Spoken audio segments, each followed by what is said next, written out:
Today marks the end of the 60-day memorandum of understanding signed between the U.S. and Iran, a short-term ceasefire that fell apart weeks ago and so far has not led to a more permanent peace deal. Now, President Trump says Iran should wave the white flag and surrender, while Iran says it is prepared to go on the offensive. This comes as President Trump is reducing military exercises with South Korea. Nana St. Yobansu has more details from the White House. The head of the U.S. Central Command flew out to the USS Abraham Lincoln to tell sailors and Marines aboard they would be going home after 9 months at sea.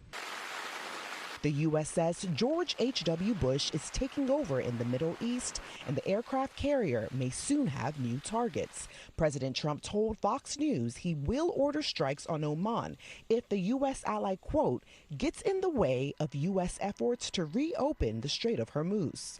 Oman and Iran have been negotiating a deal for joint control of the key shipping waterway.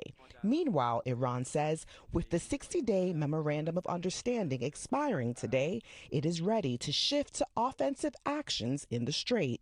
President Trump has been highly critical of American allies who have not helped secure the strait, including South Korea, which did not send military assistance. Over the weekend, the president announced he is ordering the Pentagon to scale back joint U.S. exercises with South Korea that got underway today.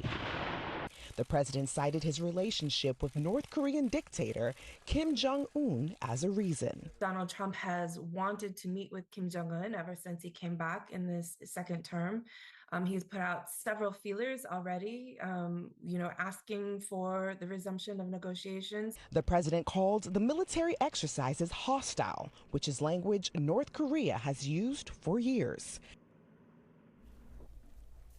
Last week, North Korea denounced the latest drills as a provocation that heightens tensions on the Korean peninsula.